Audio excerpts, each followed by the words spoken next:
Section 10 of the Arabian Nights Entertainments, Volume 4. The Arabian Nights Entertainments, Volume 4, translated by Jonathan Scott. Section 10. The Story of the Sisters Who Envied Their Younger Sister. Part 2.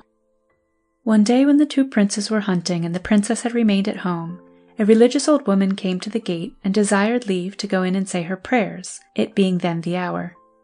The servants asked the princess's permission, who ordered them to show her into the oratory, which the intendant of the emperor's gardens had taken care to fit up in his house for want of a mosque in the neighborhood. She bade them also, after the good woman had finished her prayers, show her the house and gardens, and then bring her to her. The old woman went into the oratory, said her prayers, and when she came out, 2 of the princess's women invited her to see the house and gardens, which civility she accepted, followed them from one apartment to another, and observed, like a person who understood what belonged to furniture, the nice arrangement of everything. They conducted her also into the garden, the disposition of which she found so well planned that she admired it, observing that the person who had formed it must have been an excellent master of his art. Afterwards she was brought before the princess, who waited for her in the great hall, which in beauty and richness exceeded all that she had admired in the other apartments. As soon as the princess saw the devout woman, she said to her, "My good mother, come near and sit down by me. I am overjoyed at the happiness of having the opportunity of profiting from some moments by the good example and conversation of such a person as you, who have taken the right way by dedicating yourself to the service of God. I wish everyone were as wise." The devout woman, instead of sitting on a sofa, would only sit upon the edge of one.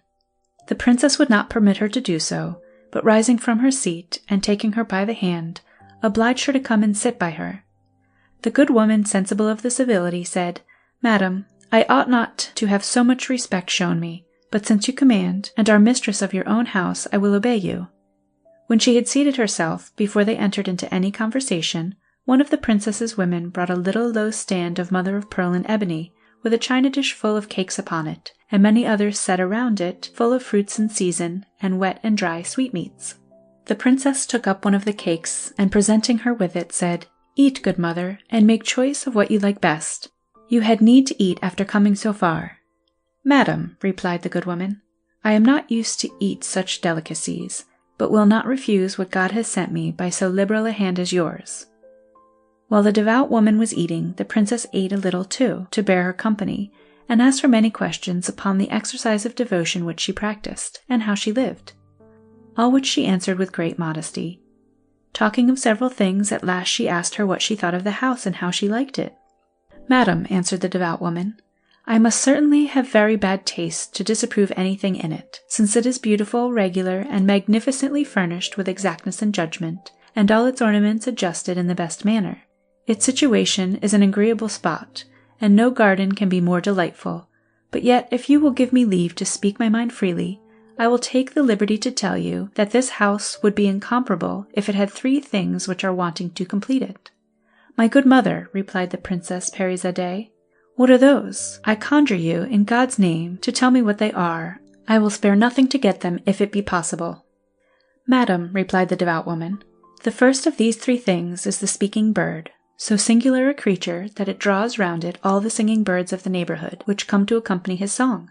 The second is the singing tree, the leaves of which are so many mouths, which form a harmonious concert of different voices and never cease. The third is the yellow water of a gold color, a single drop of which being poured into a vessel properly prepared, it increases so as to fill it immediately, and rises up in the middle like a fountain, which continually plays, and yet the basin never overflows." "Ah, my good mother," cried the princess, "how much am I obliged to you for the knowledge of these curiosities! They are surprising, and I never before heard there were such wonderful rarities in the world. But as I am persuaded that you know, I expect that you should do me the favor to inform me where they are to be found." "Madam," replied the good woman, "I should be unworthy the hospitality you have with so much goodness shown me, if I should refuse to satisfy your curiosity in that point, and am glad to have the honor to tell you that these curiosities are all to be met with in the same spot on the confines of this kingdom towards India. The road to it lies before your house, and whoever you send needs but follow it for 20 days, and on the 20th let him only ask the first person he meets where the speaking bird, singing tree, and yellow water are, and he will be informed." After saying this, she rose from her seat, took her leave, and went her way. The Princess Scheherazade's thoughts were so taken up with what the devout woman had told her of the speaking bird, singing tree, and yellow water, that she never perceived her departure till she wanted to ask her some question for her better information, for she thought that what she had told her was not a sufficient reason for exposing herself by undertaking a long journey, possibly to no purpose. However, she would not send after her, but endeavored to remember all she had told her, and when she thought she had recollected every word, took real pleasure in thinking of the satisfaction she should have if she could get these wonderful curiosities into her possession. But the difficulties she apprehended and the fear of not succeeding made her very uneasy. She was absorbed in these thoughts when her brothers returned from hunting, who, when they entered the great hall, instead of finding her lively and gay as she used to be, were amazed to see her so pensive and hanging down her head as if something troubled her. "Sister," said Prince Bahman, "what has become of all your mirth and gaiety? Are you not well? Or has some misfortune befallen you? Has anybody given you reason to be so melancholy? Tell us, that we may know how to act, and give you some relief. If anyone has affronted you, we will resent his insolence." The princess remained in the same posture some time without answering, but at last lifted up her eyes to look at her brothers, and then held them down again, telling them nothing disturbed her. "Sister," said Prince Bahman, "you conceal the truth from us. There must be something of consequence. It is impossible we could observe so sudden a change if nothing was the matter with you. You would not have us satisfied with the evasive answer you have given. Do not conceal anything, unless you would have us suspect that you renounce the strict union which has hitherto subsisted between us from our infancy." The princess, who had not the smallest intention to offend her brothers, would not suffer them to entertain such a thought, but said, "When I told you nothing disturbed me, I meant nothing that was of importance to you, but to me it is of some consequence. And since you press me to tell you by our strict union and friendship, which are so dear to me, I will. You think, and I always believed so too, that this house was so complete that nothing was wanting. But this day I have learned that it wants 3 rarities, which would render it so perfect that no country seat in the world could be compared with it. These 3 things are the speaking bird, the singing tree, and the yellow water." After she had informed them wherein consisted the excellency of these rarities, "A devout woman," added she, "has made this discovery to me, told me the place where they are to be found, and the way thither. Perhaps you may imagine these things to be trifles, and of little consequence to render our house complete, that without these additions it will always be thought sufficiently elegant with what it already contains, and that we can do without them. You may think as you please, but I cannot help telling you that I am persuaded they are absolutely necessary, and I shall not be easy without them. Therefore, whether you value them or not, I desire you to consider what person you may think proper for me to send in search of the curiosities I have mentioned." "Sister," replied Prince Bahman, "nothing can concern you in which we have not an equal interest. It is enough that you have an earnest desire for the things you mentioned to oblige us to take the same interest. But if you had not, we feel ourselves inclined of our own accord and for our own individual satisfaction. I am persuaded my brother is of the same opinion, and therefore we ought to undertake this conquest. For the importance and singularity of the undertaking deserve that name. I will take that charge upon myself. Only tell me the place and the way to it, and I will defer my journey no longer than till tomorrow." "Brother," said Prince Perviz, "it is not proper that you, who are the head and director of our family, should be absent. I desire my sister would join with me to oblige you to abandon your design, and allow me to undertake it. I hope to acquit myself as well as you, and it will be a more regular proceeding." "I am persuaded of your goodwill, brother," replied Prince Bahman, "and that you would succeed as well as myself in this journey, but I have resolved and will undertake it. You shall stay at home with our sister, and I need not recommend her to you." He spent the remainder of the day in making preparations for his journey, and informing himself from the princess of the directions which the devout woman had left her. The next morning Bahman mounted his horse, and Perviz and the princess embraced and wished him a good journey. But in the midst of their adieus the princess recollected what she had not thought of before. "Brother," said she, "I had quite forgotten the accidents which attend travellers. Who knows whether I shall ever see you again? Alight, I beseech you, and give up this journey. I would rather be deprived of the sight and possession of the speaking bird, singing tree, and yellow water, than run the risk of never seeing you more." "Sister," replied Bahman, smiling at the sudden fears of the princess, "my resolution is fixed. But were it not, I should determine upon it now, and you must allow me to execute it. The accidents you speak of befall only those who are unfortunate, but there are more who are not so. However, as events are uncertain, and I may fail in this undertaking, all I can do is to leave you this knife." Bahman, pulling a knife from his vestband and presenting it in the sheath to the princess, said, Take this knife, sister, and give yourself the trouble sometimes to pull it out of the sheath. While you see it clean as it is now, it will be a sign that I am alive. But if you find it stained with blood, then you may believe me dead, and indulge me with your prayers."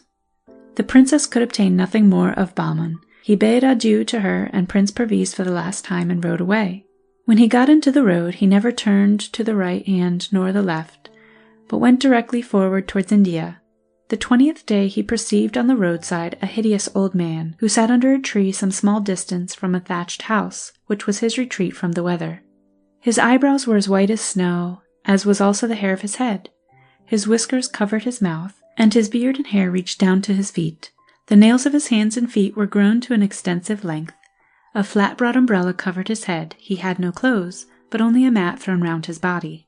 This old man was a dervish, for many years retired from the world to give himself up entirely to the service of God, so that at last he became what we have described.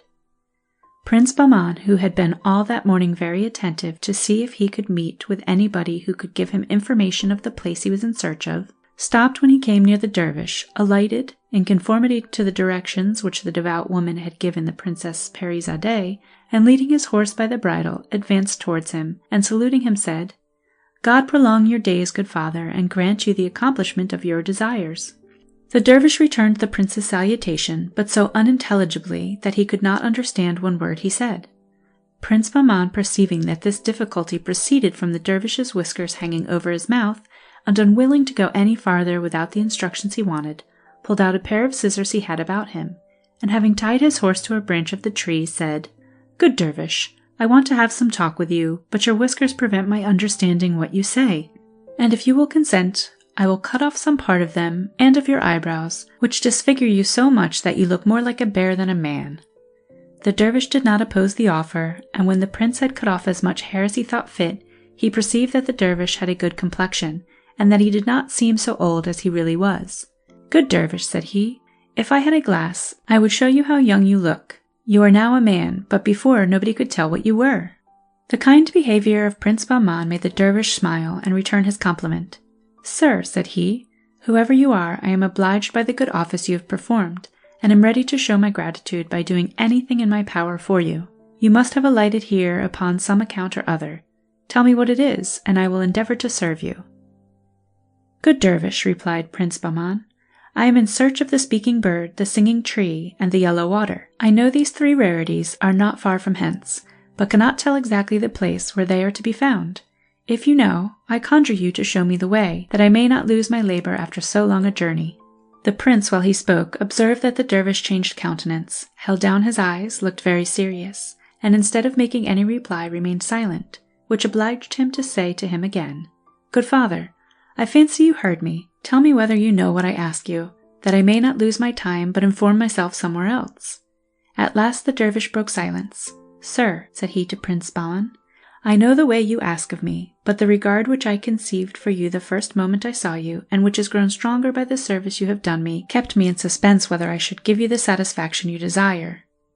"What motive can hinder you?" replied the prince, "and what difficulties do you find in so doing?" "I will tell you," replied the dervish. "The danger you are going to expose yourself to is greater than any you suppose. A number of gentlemen of as much bravery and courage as you can possibly possess have passed this way, and asked me the same question. When I had used all my endeavors to persuade them to desist, they would not believe me. At last I yielded to their importunities. I was compelled to show them the way, and I can assure you they have all perished, for I have not seen one come back. Therefore, if you have any regard for your life, take my advice, go no farther, but return home." Prince Bahman persisted in his resolution. "I will not suppose," said he to the dervish, "but that your advice is sincere. I am obliged to you for the friendship you express for me, but whatever may be the danger, nothing shall make me change my intention. Whoever attacks me, I am well armed, and can say I am as brave as anyone. But they who will attack you are not to be seen," replied the dervish. "How will you defend yourself against invisible persons?" "It is no matter," answered the prince. "All you say shall not persuade me to do anything contrary to my duty.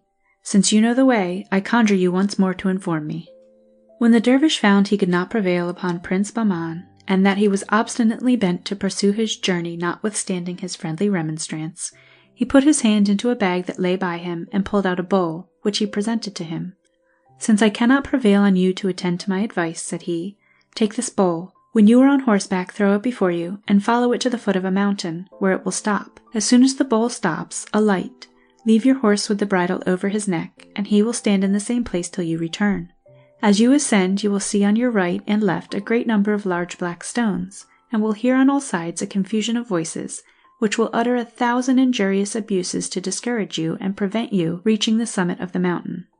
Be not afraid, but above all things do not turn your head to look behind you, for in that instant you will be changed into such a black stone as those you see, which are all youths who have failed in this enterprise. If you escape the danger of which I give you but a faint idea, and get to the top of the mountain, you will see a cage, and in that cage is the bird you seek. Ask him which are the singing tree and the yellow water, and he will tell you. I have nothing more to say. This is what you have to do, and the danger you have to avoid. But if you are prudent, you will take my advice and not expose your life. Consider once more, while you have time, that the difficulty is almost insuperable." "I am obliged to you for your repeated advice," replied Prince Bahman after he received the bowl, "but cannot follow it. However, I will endeavor to conform myself to that part of it which bids me not look behind me as I shall ascend the mountain, and I hope to come and see you again soon, and thank you when I have obtained what I am seeking." After these words, to which the dervish made no answer other than that he should be overjoyed to see him again, the prince mounted his horse, took his leave of the dervish with a respectful salute, and threw the bowl before him. The bowl rolled away unceasingly, with as much swiftness as when Prince Bahman first hurled it from his hand, which obliged him to put his horse to the same pace to avoid losing sight of it, and when it had reached the foot of the mountain it stopped.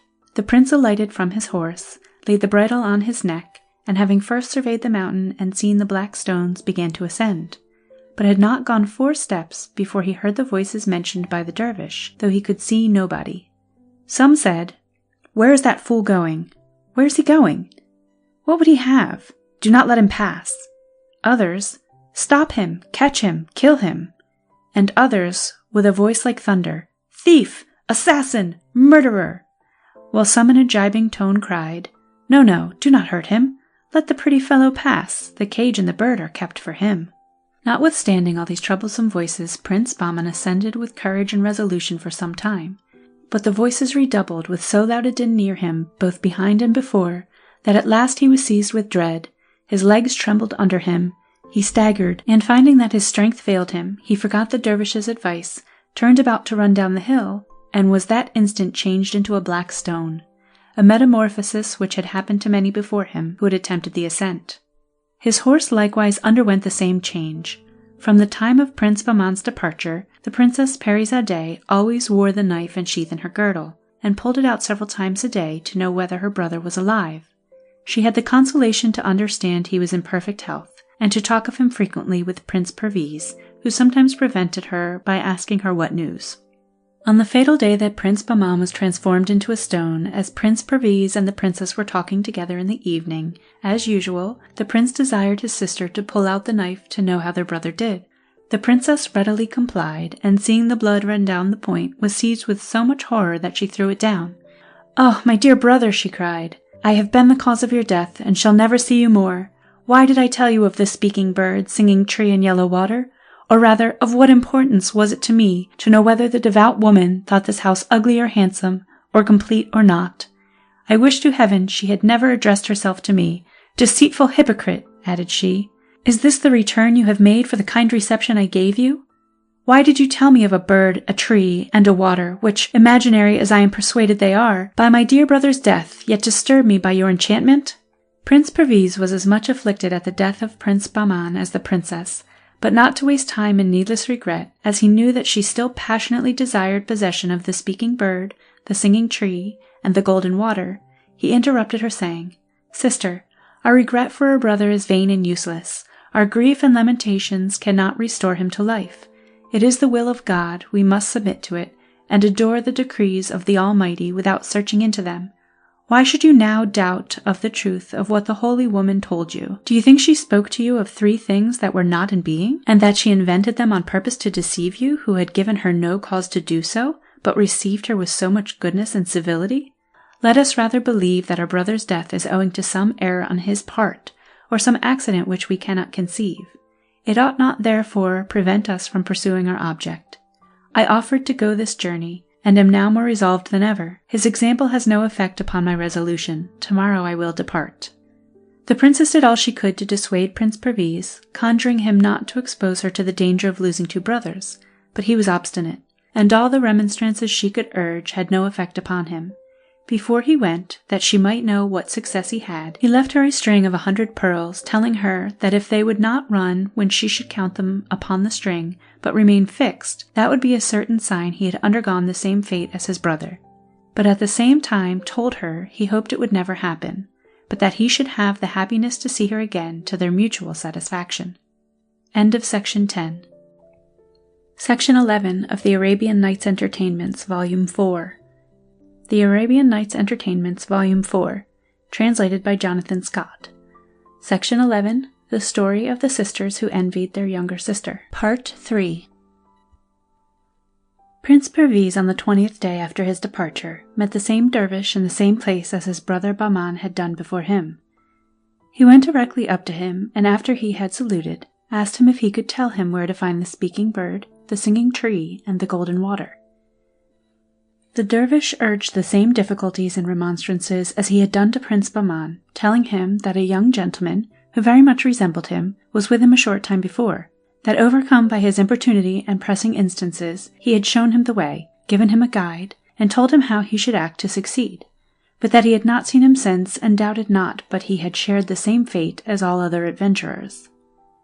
"Good dervish," answered Prince Perviz, "I know whom you speak of. He was my elder brother, and I am informed of the certainty of his death, but know not the cause." "I can tell you," replied the dervish. "He was changed into a black stone, as all I speak of have been, and you must expect the same transformation, unless you observe more exactly than he has done the advice I gave him, in case you persist in your resolution, which I once more entreat you to renounce." "Dervish," said Prince Perviz, "I cannot sufficiently express how much I am obliged for the concern you take in my life, who am a stranger to you, and have done nothing to deserve your kindness. But I thoroughly considered this enterprise before I undertook it, and I cannot now relinquish it. Therefore, I beg of you to do me the same favor you have done my brother. Perhaps I may have better success in following your directions." "Since I cannot prevail with you," said the dervish, "to give up your obstinate resolution, if my age did not prevent me, and I could stand, I would get up to reach you a bowl I have here, which will show you the way." Without giving the dervish time to say more, the prince alighted from his horse, and went to the dervish, who had taken a bowl out of his bag in which he had a great many, and gave it him, with the same directions he had given Prince Bahman, and after warning him not to be discouraged by the voices he should hear without seeing anybody, however threatening they might be, but to continue his way up the hill till he saw the cage and bird, he let him depart. Prince Perviz thanked the dervish, and when he had remounted and taken leave, threw the bowl before his horse, and spurring him at the same time followed it. When the bowl came to the bottom of the hill it stopped. The prince alighted, and stood some time to recollect the dervish's directions. He encouraged himself and began to walk up with a resolution to reach the summit, but before he had gone above 6 steps he heard a voice, which seemed to be near, as of a man behind him saying in an insulting tone, "Stay, rash youth, that I may punish you for your presumption." Upon this affront the prince, forgetting the dervish's advice, clapped his hand upon his sword, drew it, and turned about to revenge himself, but had scarcely time to see that nobody followed him before he and his horse were changed into black stones. In the meantime, the Princess Scheherazade, several times a day after her brother's departure, counted her chaplet. She did not omit it at night, but when she went to bed put it about her neck, and in the morning when she awoke counted over the pearls again to see if they would slide. The day that Prince Perviz was transformed into a stone, she was counting over the pearls as she used to do, when all at once they became immovably fixed, a certain token that the prince her brother was dead. As she had determined what to do in case it should happen so, she lost no time in outward demonstrations of grief, which she concealed as much as possible, but having disguised herself in a man's apparel, armed and equipped, she mounted her horse the next morning, having told her servants she should return in 2 or 3 days, and took the same road her brothers had done. The princess, who had been used to ride on horseback and hunting, supported the fatigue of so long a journey better than most ladies could have done, and as she made the same stages as her brothers, she also met with the dervish on the 20th day. When she came near him, she alighted off her horse, leading him by the bridle, went and sat down by the dervish, and after she had saluted him said, "Good dervish, Give me leave to rest myself, and do me the favor to tell me if you have not heard that there are somewhere in this neighborhood a speaking bird, a singing tree, and golden water." "Princess," answered the dervish, "for so I must call you, since by your voice I know you to be a woman disguised in a man's apparel. I thank you for your compliment, and receive the honor you do me with great pleasure. I know the place well where these things are to be found, but what makes you ask me this question?" "Good dervish," replied the princess, "I have had such a flattering relation of them given to me, that I have a great desire to possess them." "Madam," replied the dervish, "you have been told the truth. These curiosities are more singular and surprising than they have been represented to you, but you have not been made acquainted with the difficulties which must be surmounted in order to obtain them. If you had been fully informed of these, you would not have undertaken so troublesome and dangerous an enterprise. Take my advice, go no farther, return, and do not urge me to contribute towards your ruin." "Good father," said the princess, "I have traveled a great way, and should be sorry to return without executing my design. You talk of difficulties and danger of life, but you do not tell me what those difficulties are, and wherein the danger consists. This is what I desire to know, that I may consider and judge whether I can trust my courage and strength to brave them." The dervish repeated to the princess what he had said to the princes Bahman and Perviz, exaggerating the difficulties of climbing up to the top of the mountain, where she was to make herself mistress of the bird, which would inform her of the singing tree and golden water. He magnified the noise and din of the terrible threatening voices which she would hear on all sides of her, without seeing anybody, and the great number of black stones, alone sufficient to strike terror. He entreated her to reflect that those stones were so many brave gentlemen, so metamorphosed for having omitted to observe the principal condition of success in the perilous undertaking, which was not to look behind them before they had got possession of the cage. When the dervish had done, the princess replied, "By what I comprehend from your discourse, the difficulties of succeeding in this affair are, first, the getting up to the cage without being frightened at the terrible din of voices I shall hear, and secondly, not to look behind me. For this last, I hope I shall be mistress enough of myself to observe it. As to the first, I own that those voices, such as you represent them to be, are capable of striking terror into the most undaunted. But as in all enterprises and dangers, every one may use stratagem. I desire to know of you if I may use any in one of so great importance." "And what stratagem is it you would employ?" said the dervish. "To stop my ears with cotton," answered the princess, "that the voices, however loud and terrible, may make the less impression upon my imagination, and my mind remain free from that disturbance which might cause me to lose the use of my reason." "Princess," replied the dervish, "of all the persons who have addressed themselves to me for information, I do not know that ever one made use of the contrivance you propose. All I know is that they all perished. If you persist in your design, you may make the experiment. You will be fortunate if it succeeds, but I would advise you not to expose yourself to the danger." "My good father," replied the princess, "nothing can hinder my persisting in my design. I am sure my precaution will succeed, and am resolved to try the experiment. Nothing remains for me but to know which way I must go. I conjure you not to deny me the favor of that information." The dervish exhorted her again for the last time to consider well what she was going to do, but finding her resolute, he took out a bowl, and presenting it to her, said, "Take this bowl, mount your horse again, and when you have thrown it before you, follow it through all its windings till it stops at the bottom of the mountain. There alight and ascend the hill. Go, you know the rest." After the princess had thanked the dervish and taken her leave of him, she mounted her horse, threw the bowl before her, and followed it till it stopped at the foot of the mountain. The princess alighted, stopped her ears with cotton, and after she had well examined the path leading to the summit, began with a moderate pace, and walked up with intrepidity. She heard the voices, and perceived the great service the cotton was to her. The higher she went, the louder and more numerous the voices seemed, but they were not capable of making any impression upon her. She heard a great many affronting speeches, and raillery very disagreeable to a woman, which she only laughed at. "I mind not," she said to herself, "all that can be said, were it worse. I only laugh at them, and shall pursue my way." At last she got so high that she could perceive the cage and the bird, which endeavored with the voices to frighten her, crying in a thundering tone, notwithstanding the smallness of its size, "Retire, fool, and approach no nearer."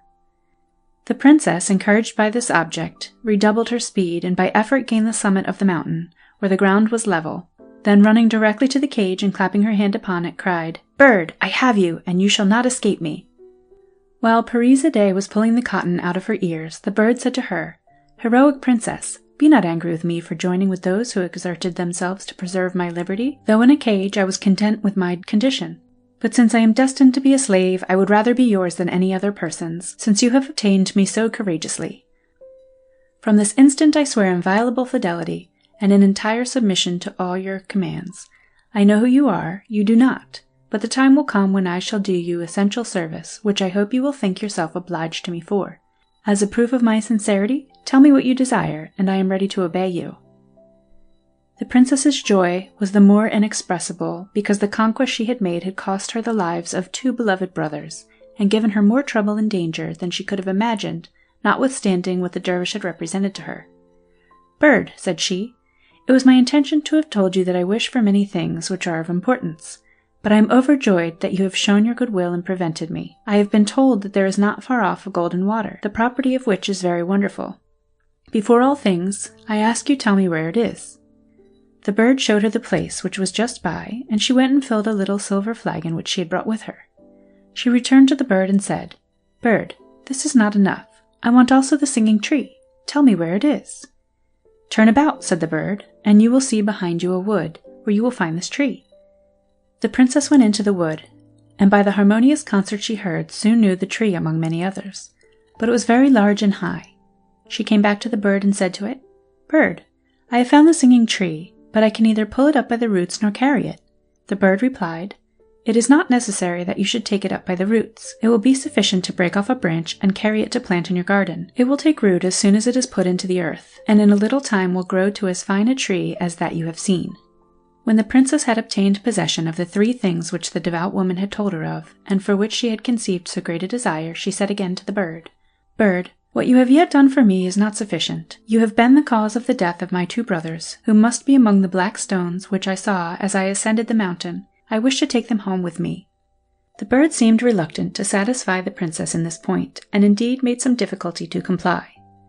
"Bird," said the princess, "remember you told me that you were my slave. You are so, and your life is in my disposal." "That I cannot deny," answered the bird, "but although what you now ask is more difficult than all the rest, yet I will do it for you. Cast your eyes around," added he, "and look if you can see a little pitcher." "I see it already," said the princess. "Take it then," he said, "and as you descend the mountain, sprinkle a little of the water that is in it upon every black stone."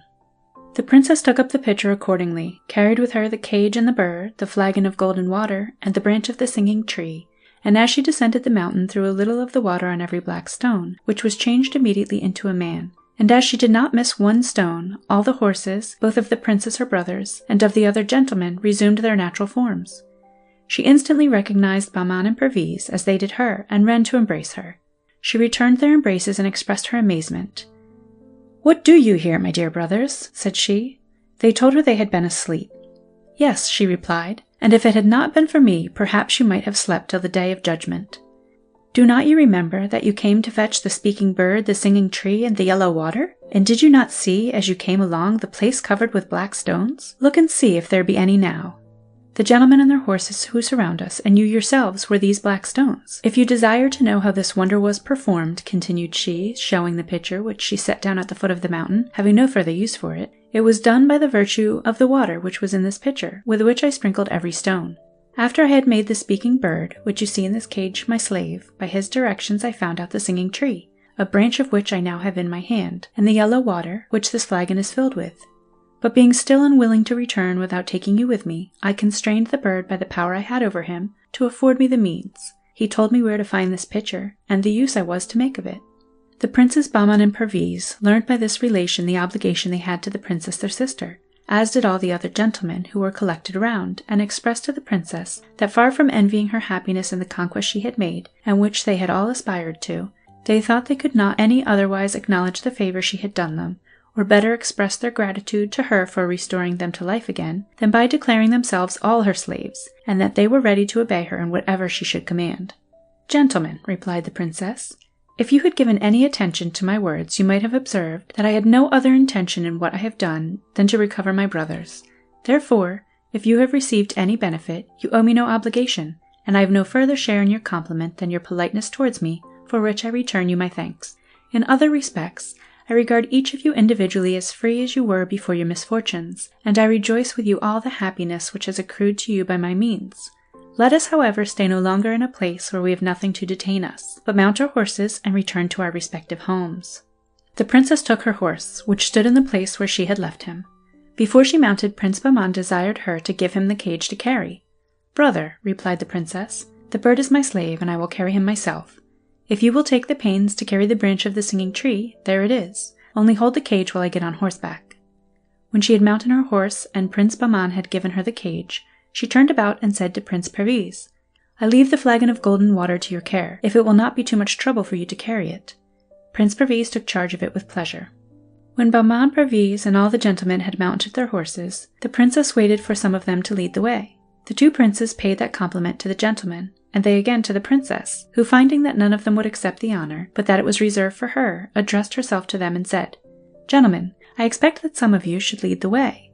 To which one who was nearest to her, in the name of the rest, replied, "Madam, we were ignorant of the respect due to your sex, yet after what you have done for us there is no deference we will not willingly pay to you. Notwithstanding your modesty, we entreat you no longer to deprive us of the happiness of following you." "Gentlemen," said the princess, "I do not deserve the honor you do me, and accept it only because you desire it." At the same time she led the way, and the two princes and the gentlemen followed. The illustrious company called upon the dervish as they passed to thank him for his reception and wholesome advice, which they had all found to be sincere. But he was dead, whether of old age or because he was no longer necessary to show the way to the obtaining the 3 rarities which the Princess Scheherazade had secured, did not appear. They pursued their route, but lessened in their numbers every day. The gentlemen who, as we said before, had come from different countries, after severally repeating their obligations to the princess and her brothers, took leave of them one after another as they approached the road they had come. As soon as the princess reached home, she placed the cage in the garden, and the bird no sooner began to warble than he was surrounded by nightingales, chaffinches, larks, linnets, goldfinches, and every species of birds of the country. And the branch of the singing tree was no sooner set in the midst of the parterre, a little distance from the house, than it took root, and in a short time became a large tree, the leaves of which gave as harmonious a concert as those of the tree from which it was gathered. A large basin of beautiful marble was placed in the garden, and when it was finished, the princess poured into it all the yellow water from the flagon, which instantly increased and swelled so much that it soon reached up to the edges of the basin, and afterwards formed in the middle a fountain 20 feet high, which fell again into the basin perpetually without running over. The report of these wonders was presently spread abroad, and as the gates of the house and those of the gardens were shut to nobody, a great number of people came to admire them. Some days after, when the Princes Bahman and Perviz had recovered from the fatigue of their journey, they resumed their former way of living, and as their usual diversion was hunting, they mounted their horses and went for the first time since their return, not to their own domain, but 2 or 3 leagues from their house. As they pursued their sport, the Emperor of Persia came in pursuit of game upon the same ground. When they perceived by the number of horsemen in different places that he would soon be up, they resolved to discontinue their chase and retire to avoid encountering him. But in the very road they took, they chanced to meet him, in so narrow a way that they could not retreat without being seen. In their surprise, they had only time to alight and prostrate themselves before the Emperor, without lifting up their heads to look at him. The Emperor, who saw they were as well mounted and dressed as if they had belonged to his court, had the curiosity to see their faces. He stopped and commanded them to rise. The princes rose up and stood before him with an easy and graceful air, accompanied with respectful, modest countenances.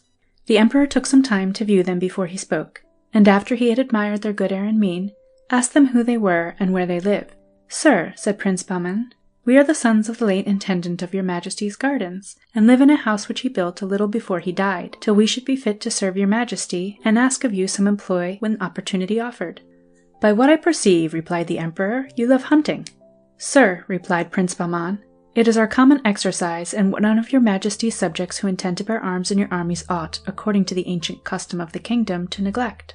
The Emperor, charmed with so prudent an answer, said, "Since it is so, I should be glad to see your expertness in the chase. Choose your own game." The princes mounted their horses again and followed the Emperor, but had not gone far before they saw many wild beasts together.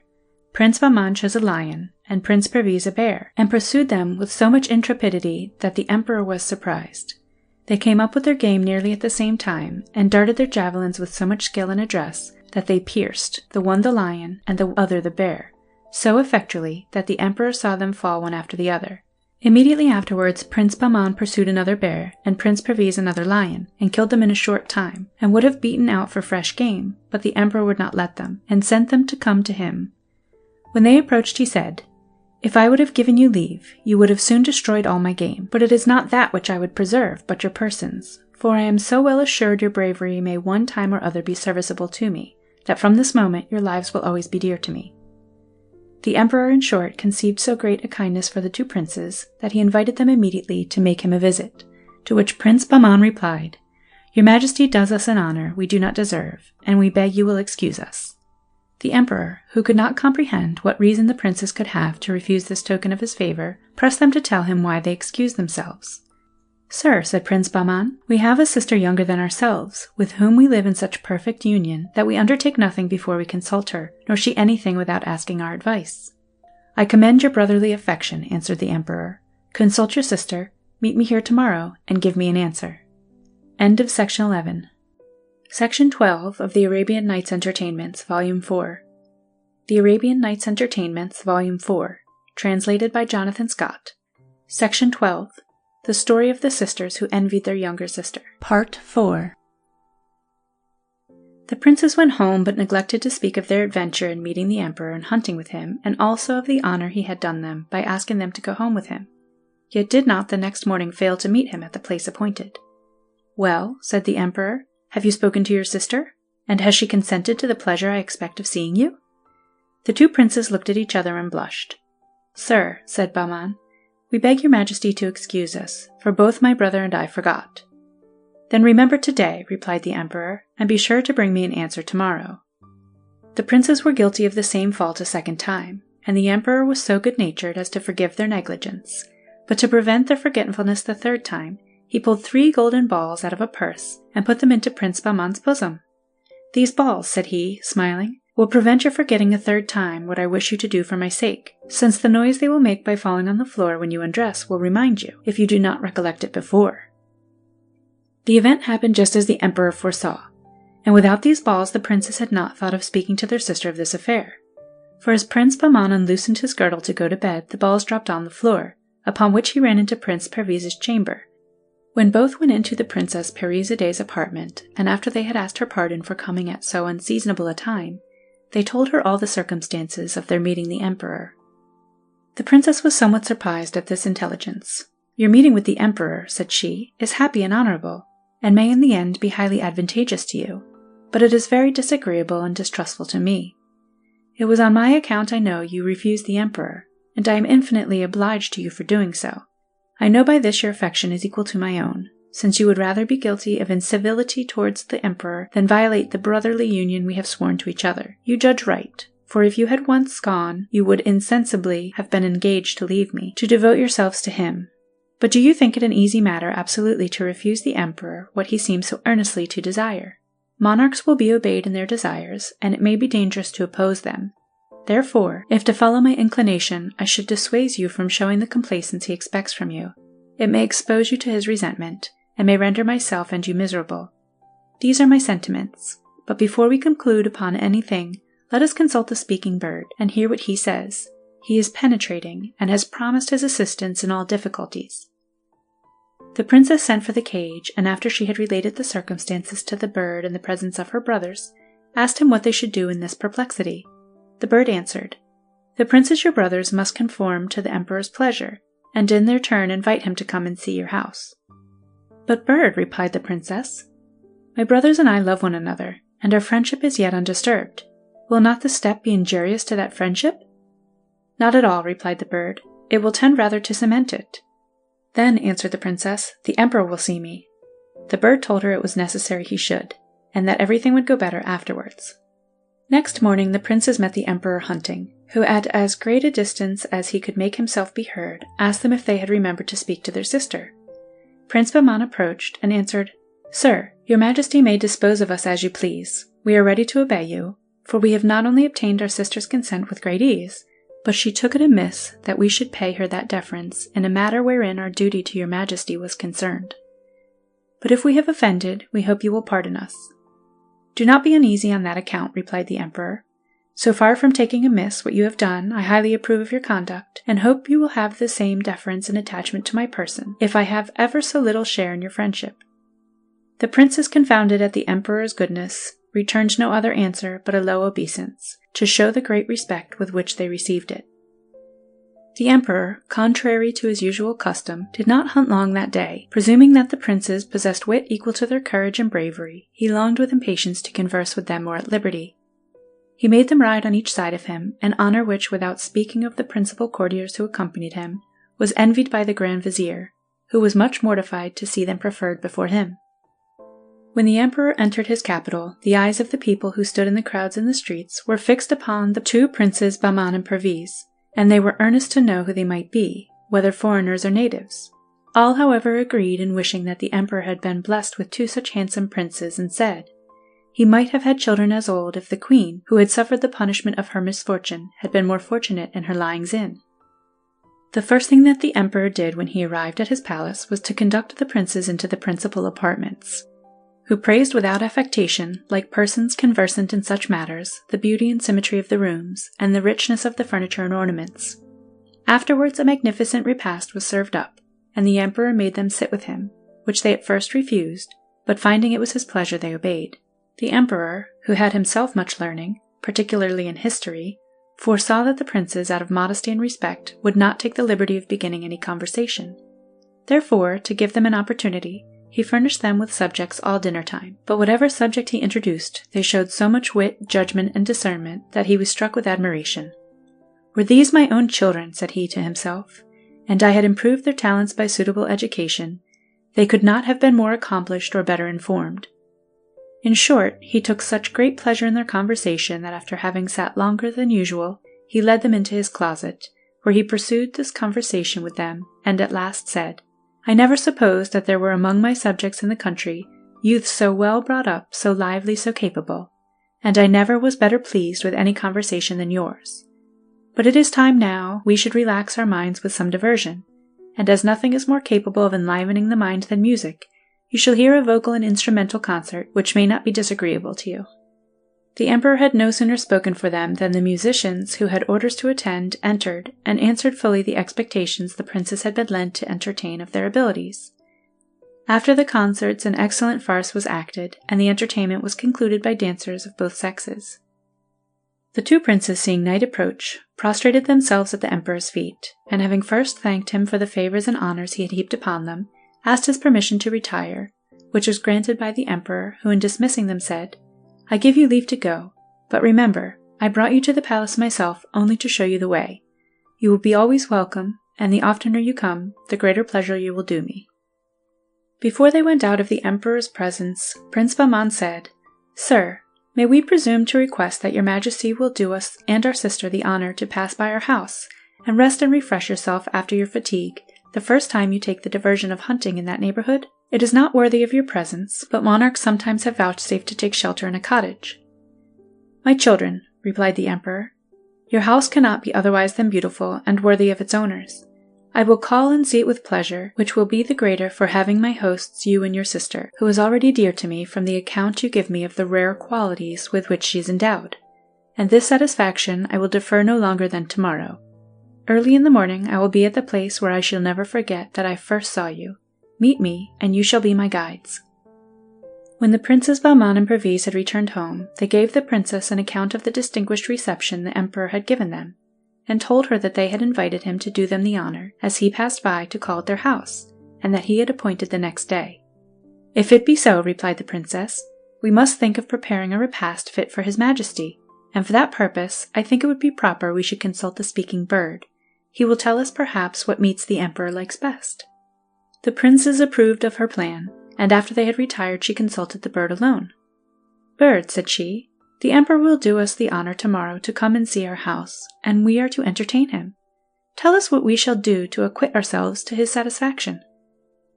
"Good mistress," replied the bird, "you have excellent cooks.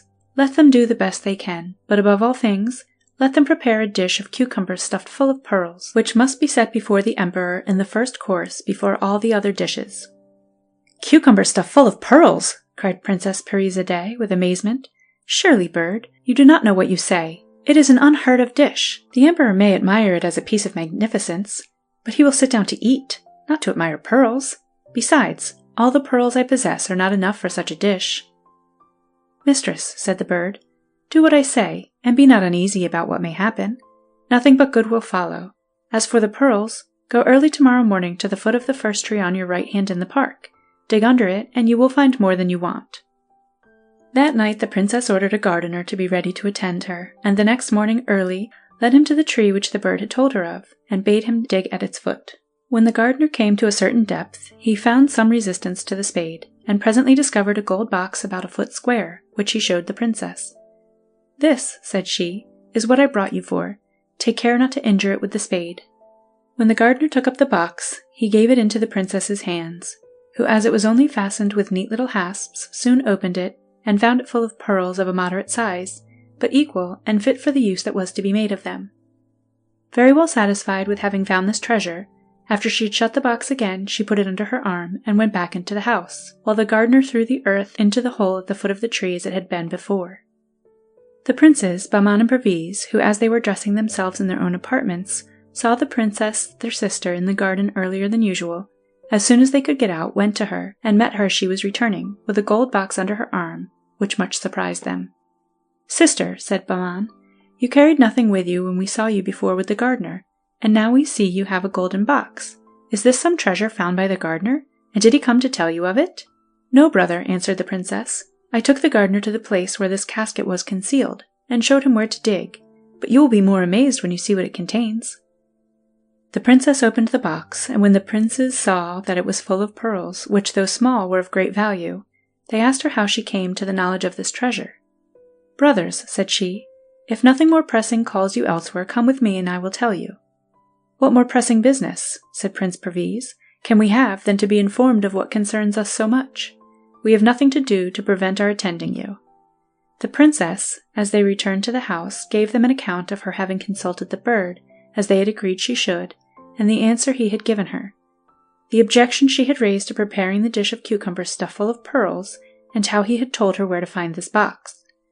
The princes and princess formed many conjectures to penetrate into what the bird could mean by ordering them to prepare such a dish, and after much conversation, though they could not by any means guess at his reason, they nevertheless agreed to follow his advice exactly. As soon as the princess entered the house, she called for the head cook, and after she had given him directions about the entertainment for the emperor, said to him, "Besides all this, you must dress an extraordinary dish for the emperor's own eating, which nobody else must have anything to do with besides yourself. This dish must be of cucumbers stuffed with these pearls." And at the same time she opened him the box and showed him the pearls. The chief cook, who had never heard of such a dish, started back and showed his thoughts by his looks, which the princess penetrating said, "I see you take me to be mad to order such a dish, which you have never heard of, and which one may say with certainty was never made. I know this as well as you, but I am not mad, and give you these orders with the most perfect recollection. You must invent and do the best you can, and bring me back what pearls are left." The cook could make no reply, but took the box and retired, and afterwards the princess gave directions to all the domestics to have everything in order, both in the house and gardens, to receive the emperor. Next day the two princes went to the place appointed, and as soon as the Emperor of Persia arrived the chase began, which lasted till the heat of the sun obliged him to leave off. While Prince Bahman stayed to conduit the emperor to their house, Prince Perviz rode before to show the way, and when he came in sight of the house, spurred his horse to inform the Princess Scheherazade that the emperor was approaching. But she had been told by some servants, whom she had placed to give notice, and the prince found her waiting ready to receive him. When the emperor had entered the courtyard and alighted at the portico, the princess came and threw herself at his feet, and the two princes informed him she was their sister, and besought him to expect her respects. The emperor stooped to raise her, and after he had gazed some time on her beauty, struck with her fine person and dignified air, he said, "The brothers are worthy of the sister, and she worthy of them, since if I may judge of her understanding by her person, I am not amazed that the brothers would do nothing without their sister's consent. But," added he, "I hope to be better acquainted with you, my daughter, after I have seen the house." "Sir," said the princess, "it is only a plain country residence, fit for such people as we are, who live retired from the great world. It is not to be compared with houses in great cities, much less with the magnificent palaces of emperors." I cannot perfectly agree with you in opinion, said the Emperor very obligingly, for its first appearance makes me suspect you. However, I will not pass my judgment upon it till I have seen it all. Therefore, be pleased to conduct me through the apartments. The princess led the Emperor through all the rooms except the hall, and after he had considered them very attentively and admired their variety, "My daughter," said he to the princess, "do you call this a country house? The finest and largest cities would soon be deserted if all country houses were like yours. I am no longer surprised that you take so much delight in it, and despise the town. Now let me see the garden, which I doubt not is answerable to this house." The princess opened a door which led into the garden, and the first object which presented itself to the Emperor's view was the golden fountain. Surprised at so rare an object, he asked from whence that wonderful water, which gave so much pleasure to behold, had been procured. Where was its source, and by what art was it made to play so high, that he thought nothing in the world was to be compared to it? He said he would presently take a nearer view of it. The princess then led him to the spot where the harmonious tree was planted, and there the Emperor heard a concert, different from all he had ever heard before, and stopping to see where the musicians were, he could discern nobody far or near, but still distinctly heard the music, which ravished his senses. "My daughter," said he to the princess, "where are the musicians whom I hear? Are they underground, or invisible in the air? Such excellent performers will hazard nothing by being seen. On the contrary, they would please the more." "Sir," answered the princess, smiling, "they are not musicians, but the leaves of the trees your majesty sees before you, which form this concert, and if you will give yourself the trouble to go a little nearer, you will be convinced, and the voices will be the more distinct." The Emperor went nearer, and was so charmed with the sweet harmony that he would never have been tired with hearing it, but that his desire to have a nearer view of the fountain of the yellow water forced him away. "Daughter," said he, "tell me, I pray you, whether this wonderful tree was found in your garden by chance, or was it a present made to you, or have you procured it from some foreign country? It must certainly have come from a great distance. Otherwise, curious as I am after natural rarities, I should have heard of it. What name do you call it by?" "Sir," replied the princess, "this tree has no other name than that of the singing tree, and is not a native of this country. It would at present take up too much time to tell your majesty by what adventures it came here. Its history is connected with the yellow water and the speaking bird, which came to me at the same time, and which your majesty may see after you have taken a nearer view of the golden water.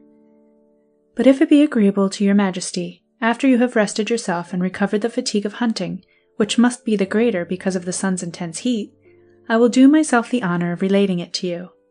"My daughter," replied the Emperor, "my fatigue is so well recompensed by the wonderful things you have shown me, that I do not feel it the least. I think only of the trouble I give you. Let us finish by seeing the yellow water. I am impatient to see and admire the speaking bird." When the Emperor came to the yellow water, his eyes were fixed so steadfastly upon the fountain that he could not take them off. At last, addressing himself to the princess, he said, "As you tell me, daughter, that this water has no spring or communication, I conclude that it is foreign, as well as the singing tree." "Sir," replied the princess, "it is as your majesty conjectures, and to let you know that this water has no communication with any spring, I must inform you that the basin is one entire stone, so that the water cannot come in at the sides or underneath. But what your majesty will think most wonderful is that all of this water proceeded but from one small flagon, emptied into this basin, which increased to the quantity you see by a property peculiar to itself, and formed this fountain." "Well," said the Emperor, going from the fountain, "this is enough for one time. I promise myself the pleasure to come and visit it often. But now let us go and see the speaking bird." As he went towards the hall, the Emperor perceived a prodigious number of singing birds in the trees around, filling the air with their songs and warblings, and asked why there were so many there and none on the other trees in the garden. "The reason, sir," answered the princess, "is because they come from all parts to accompany the song of the speaking bird, which your majesty may see in a cage in one of the windows of the hall we are approaching. And if you attend, you will perceive that his notes are sweeter than those of any of the other birds, even the nightingale." The Emperor went into the hall, and as the bird continued singing, the princess raised her voice and said, "My slave, here is the Emperor. Pay your compliments to him." The bird left off singing that instant, when all the other birds ceased also, and it said, "The Emperor is welcome. God prosper him and prolong his life." As the entertainment was served on the sofa near the window where the bird was placed, the Sultan replied as he was taking his seat, "Bird, I thank you and am overjoyed to find in you the Sultan and King of birds." As soon as the emperor saw the dish of cucumbers set before him, thinking it was stuffed in the best manner, he reached out his hand and took one, but when he cut it, was in extreme surprise to find it stuffed with pearls. "What novelty is this?" said he, "and with what design were these cucumbers stuffed thus with pearls, since pearls are not to be eaten?" He looked at the two princes and princess to ask them the meaning, when the bird, interrupting him, said, "Can your majesty be in such great astonishment at cucumbers stuffed with pearls, which you see with your own eyes, and yet so easily believe that the queen your wife was delivered of a dog, a cat, and a piece of wood?" "I believed these things," replied the emperor, "because the midwives assured me of the facts." "Those midwives, sir," replied the bird, "were the queen's two sisters, who, envious of her happiness in being preferred by your majesty before them, to satisfy their envy and revenge, have abused your majesty's credulity. If you interrogate them, they will confess their crime. The two brothers and the sister whom you see before you are your own children, whom they exposed, and who were taken in by the intendant of your gardens, who provided nurses for them and took care of their education." This speech of the bird's presently cleared up the emperor's understanding. "Bird," cried he, "I believe the truth which you discovered to me. The inclination which drew me to them told me plainly they must be my own blood. Come then, my sons, come, my daughter, let me embrace you and give you the first marks of a father's love and tenderness." The emperor then rose, and after having embraced the two princes and the princess, and mingled his tears with theirs, said, "It is not enough, my children, you must embrace each other, not as the children of the intendant of my gardens, to whom I have been so much obliged for preserving your lives, but as my own children, of the royal blood of the monarchs of Persia, whose glory I am persuaded you will maintain." After the two princes and princess had embraced mutually with new satisfaction, the emperor sat down again with them and finished his meal in haste, and when he had done, said, "My children, you see in me your father. Tomorrow I will bring the queen your mother, therefore prepare to receive her." The emperor afterwards mounted his horse and returned with expedition to his capital. The first thing he did, as soon as he had alighted and entered his palace, was to command the grand vizier to seize the queen's two sisters. They were taken from their houses separately, convicted and condemned to be quartered, which sentence was put in execution within an hour. In the meantime, the Emperor Khusru Shah, followed by all the lords of his court who were then present, went on foot to the door of the great mosque, and after he had taken the queen out of the strict confinement she had languished under for so many years, embracing her in the miserable condition to which she was then reduced, said to her with tears in his eyes, "I come to entreat your pardon for the injustice I have done you, and to make you the reparation I ought, which I have begun by punishing the unnatural wretches who put the abominable cheat upon me, and I hope you will look upon it as complete, when I present to you two accomplished princes and a lovely princess, our children. Come and resume your former rank, with all the honors which you are due." All this was done and said before great crowds of people who flocked from all parts at the first news of what was passing, and immediately spread the joyful intelligence through the city. Next morning early, the emperor and the queen, whose mournful, humiliating dress was changed for magnificent robes, went with all their court to the house built by the intendant of the gardens, where the emperor presented the princes Bahman and Perviz and the princess Scheherazade to their enraptured mother. "These, much injured wife," said he, "are the two princes your sons, and this princess your daughter. Embrace them with the same tenderness I have done, since they are worthy both of me and you."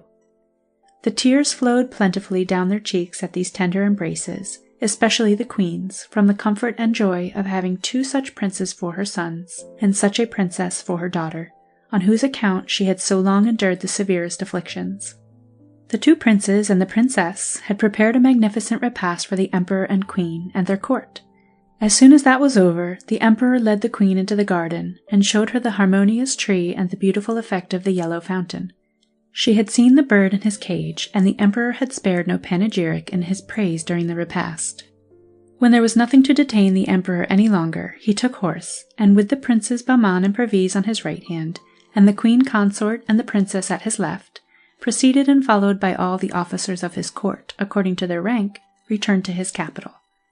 Crowds of people came out to meet them, and with acclamations of joy ushered them into the city, where all eyes were fixed not only upon the queen, the two princes, and the princess, but also upon the bird, which the princess carried before her in his cage, admiring his sweet notes, which had drawn all the other birds about him, which followed him, flying from tree to tree in the country, and from one housetop to another in the city.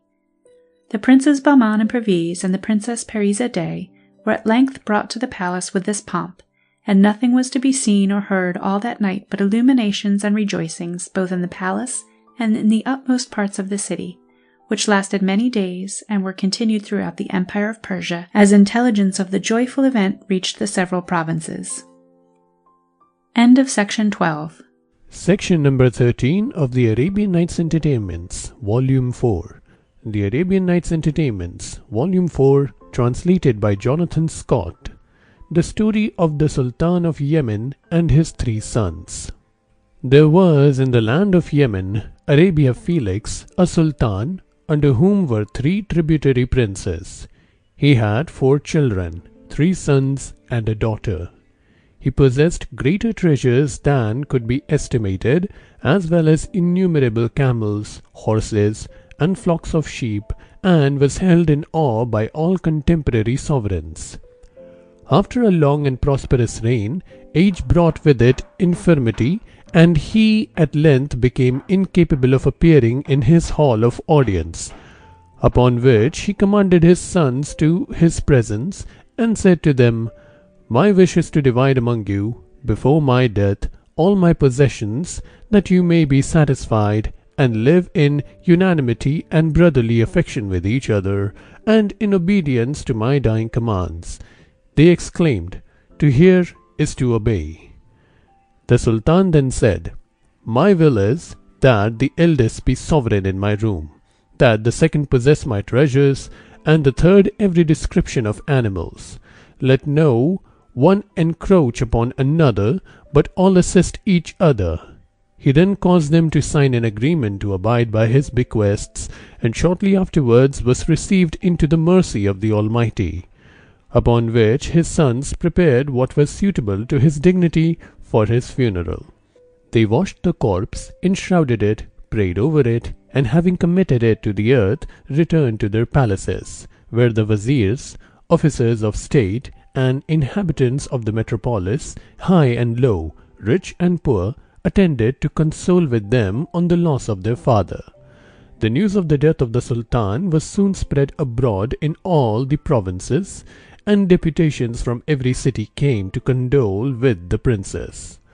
After their ceremonies, the eldest prince demanded that he should be inaugurated Sultan in the room of the deceased monarch, agreeably to his will.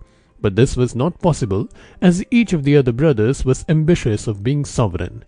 Contention and disputes arose between them for the government, till at length the elder brother, wishing to avoid civil war, said, "Let us go and submit to the arbitration of one of the tributary sultans, and to let him whom he adjudes the kingdom peaceably enjoy it." To this they assented, as did also the viziers, and they departed, unattended, towards the capital of one of the tributary sultans. When the princes had proceeded about halfway on their journey, they reached a verdant spot, abounding in herbage and flowers, with a clear rivulet running through it, the convenience of which made them halt to refresh themselves. They sat down and were eating, when one of the brothers, casting his eyes on the grass, said, "A camel has lately passed this way loaded, half with sweetmeats and half with grain."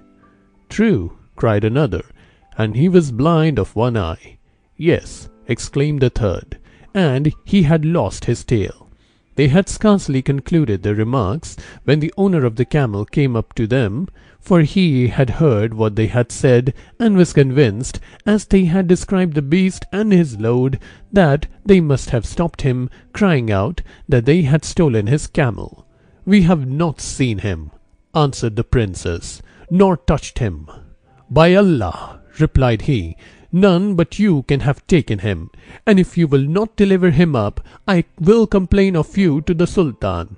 They rejoined, "It is well, let us go to the Sultan." When all 4 had reached the palace, information was given of the arrival of the princes, and they were admitted to an audience, the owner of the camel following, who bawled out, "These men, my lord, by their own confession, have stolen my property, for they described him and the load he carried." The man then related what each of the princes had said, upon which the Sultan demanded if it was true. They answered, "My lord, we have not seen the camel, but we chanced, as we were sitting on the grass taking some refreshment, to observe that part of the pasture had been grazed, upon which we supposed that the camel must have been blind of an eye, as the grass was only eaten on one side. We then observed the dung of a camel in one heap on the ground, which made us agree that its tail must have been cut off, as it is the custom for camels to shake their tails and scatter it abroad. On the grass where the camel had lain down, we saw on one side flies collected in great numbers, but none on the other. This made us conclude that one of the panniers must have contained sweets and the other only grain. Upon hearing the above, the Sultan said to the complainant, "Friend, go and look for thy camel, for these observations do not prove the theft on the accused, but only the strength of their understandings and penetration." The Sultan now ordered apartments for the princes, and directed that they should be entertained in a manner befitting their rank, after which he left them to their repose. In the evening, when the usual meal was brought in, the elder prince, having taken up a cake of bread, said, "This bread, I am sure, was made by a sick woman." The second, on tasting some kid, exclaimed, "This kid was suckled by a bitch." And the third cried out, "Certainly the Sultan must be illegitimate." At this instant the Sultan, who had been listening, entered hastily and exclaimed, "Wherefore utter ye these affronting speeches?" "Inquire," replied the princes, "into what you have heard, and you will find all true." The Sultan now retired to his harem, and on inquiry found that the woman who had kneaded the bread was sick. He then sent for the shepherd, who owned that the dam of the kid having died, he had suckled it upon a bitch. Next, in a violent passion, he proceeded to the apartments of the Sultana mother, and, brandishing his scimitar, threatened her with death, unless she confessed whether he was the son of the late Sultan or not. The Sultana was alarmed, and said, "To preserve my life, I must speak truth. Know then that thou art the son of a cook. Thy father had no male offspring, at which he was uneasy. On the same day myself and the wife of the cook lay in, I of a daughter and she of a son. I was fearful of the coolness of the Sultan, and imposed upon him the son of the cook for his own. That son art thou, who now enjoyest an empire." The spurious Sultan left the Sultana in astonishment at the penetration of the brothers, whom he summoned to his presence, and inquired of them on what grounds they had founded their just suspicions respecting the bread, the kid, and himself. "My lord," replied the elder prince, "when I broke the cake, the flour fell out in lumps, and hence I guessed that she who made it had not strength to knead it sufficiently, and must have been unwell." "It is as thou hast said," replied the Sultan. "The fat of the kid," continued the second brother, "was all next the bone, and the flesh of every other animal but the dog has it next the skin. Hence my surmise that it must have been suckled by a bitch." "Thou wert right," answered the Sultan, "but now for myself." "My reason for supposing thee illegitimate," said the youngest prince, "was because thou didst not associate with us, who are of the same rank with thyself. Every man has properties which he inherits from his father, his grandfather, or his mother. From his father, generosity or avarice; from his grandfather, valor or cowardice; from his mother, bashfulness or impudence." "Thou hast spoken justly," replied the Sultan, "but why come ye to ask judgment of me, since ye are so much better able to decide difficult questions than myself? Return home and agree among yourselves." The princes did so, and obeyed the will of their father. End of section number 13. Section 14 of the Arabian Nights Entertainments, Volume 4. The Arabian Nights Entertainments, Volume 4, translated by Jonathan Scott. Story of the Three Sharpers and the Sultan. Three very ingenious sharpers who associated together, being much distressed, agreed, in hopes of obtaining immediate relief, that they would go to the Sultan and pretend each to superior ability in some occupation. Accordingly, they proceeded to the metropolis, but found admission to the presence difficult, the Sultan being at a garden palace surrounded by guards, who would not let them approach. Upon this, they consulted and agreed to feign a quarrel, in hopes that their clamour would draw the notice of the Sultan. It did so. He commanded them to be brought before him, inquired who they were, and the cause of the dispute. "We were disputing," said they, "concerning the superiority of our professions, for each of us possesses complete skill in his own." "What are your professions?" replied the Sultan. "I am," said one, "O sovereign, a lapidary of wonderful skill." "I fear thou art an astonishing rascal," exclaimed the Sultan. "I am," said the second sharper, "a genealogist of horses." "And I," continued the third, "a genealogist of mankind, knowing everyone's true descent, an art much more wonderful than that of either of my companions, for no one possesses it but myself, nor ever did before me." The Sultan was astonished, but gave little credit to their pretensions. Yet he said to himself, "If these men speak truth, they are worthy of encouragement. I will keep them near me till I have occasion to try them. When, if they prove their abilities, I will promote them, but if not, I will put them to death." He then allotted them an apartment, with an allowance of 3 cakes of bread and a mess of pottage daily, but placed spies over them, fearing lest they might escape. Not long after this, a present of rarities was brought to the Sultan, among which were 2 precious stones, one of them remarkably clear in its water, and the other with a flaw. The Sultan now bethought himself of the lapidary, and sent for him to his presence, when he gave him the clear jewel to examine, and demanded what he thought it was worth. The sharper took the stone, and with much gravity turned it backwards and forwards in his hands, examining it with minute attention on every part, after which he said, "My lord, this jewel has a flaw in the very centre of it." When the Sultan heard this, he was enraged against the sharper, and gave orders to strike off his head, saying, "This stone is free from blemish, and yet thou pretends it hath a flaw." The executioner now advanced, laid hold of the sharper, bound him, and was going to strike, when the Wazir entered, and, seeing the Sultan enraged, and the sharper under the cimeter, inquired the cause. Being informed, he advanced towards the Sultan and said, "My lord, act not thus, but first break the stone. Should a flaw appear in it, the words of this man are true, but if it be found free from blemish, put him to death." The Sultan replied, "Thy advice is just," and broke it in 2 with his mace.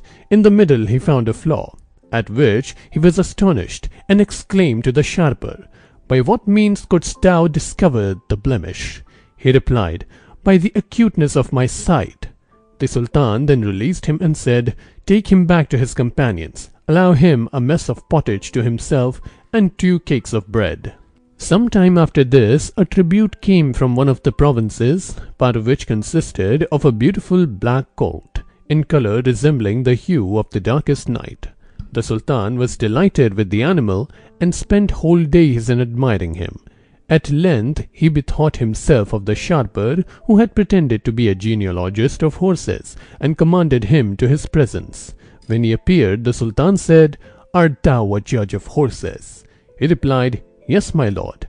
Upon which the Sultan exclaimed, "It is well, but I swear by him who appointed me guardian of his subjects, and said to the universe, Be, and it was, that should I find untruth in thy declaration, I will strike off thy head." The man replied, "To hear is to submit." After this they brought out the colt, that he might examine him. The sharper desired the groom to mount the colt and pace him before him, which he did backwards and forwards, the fiery animal all the while plunging and rearing. At length the genealogist said, "It is enough," and turning to the Sultan exclaimed, "My lord, this colt is singularly beautiful, of true blood by his sire. His pace is exquisite and proportions just, but in him there is one blemish. Could that be done away, he would be all perfection, nor would there be upon the face of the earth his equal among all the various breeds of horses." "What can that blemish be?" said the Sultan. "His sire," rejoined the genealogist, "was of true blood, but his dam of another species of animal, and if commanded, I will inform you." "Speak," said the Sultan. "The dam of this beautiful colt," continued the genealogist, "was a buffalo." When the Sultan heard this, he flew into a rage and commanded an executioner to strike off the head of the sharper, exclaiming, "Thou accursed dog! How could a buffalo bring forth a colt?" "My lord," replied the sharper, "the executioner is in attendance, but send for the person who presented the colt, and inquire of him the truth. If my words prove just, my skill will be ascertained, but if what I have said be false, then let my head pay the forfeit for my tongue." Upon this the Sultan sent for the master of the colt to attend his presence. When the master of the colt appeared before him, the Sultan inquired whether it was purchased of another person or had been bred by himself, to which the man replied, "My lord, I will relate nothing but the truth. The production of this colt is surprising. His sire belonged to me and was of the true breed of sea horses, but he was always kept in an enclosure by himself, as I was fearful of his being injured. But it happened one day in the spring that the groom took him for air into the country and piqueted him in the plain. By chance, a cow buffalo coming near the spot, the stallion became outrageous, broke his heel ropes, joined the buffalo, which after the usual period of gestation produced this colt, to our great astonishment." The Sultan was surprised at this relation. He commanded the genealogist to be sent for, and upon his arrival said, "Thy words have proved true, and thy wonderful skill in the breed of horses is ascertained. But by what mark couldst thou know that the dam of this colt was a buffalo?" The man replied, "My lord, the mark is visible in the colt itself. It is not unknown to any person of observation that the hoof of a horse is nearly round, but the hoof of a buffalo thick and longish, like this colt's. Hence I judged that the dam must certainly have been a buffalo." The Sultan now dismissed him graciously and commanded that he should be allowed daily a mess of pottage and 2 cakes of bread. Not long after this, the Sultan bethought himself of the third sharper, who pretended that he was the genealogist of man, and sent for him to the presence. On his appearance he said, "Thou canst trace the descent of man." "Yes, my lord," replied the genealogist.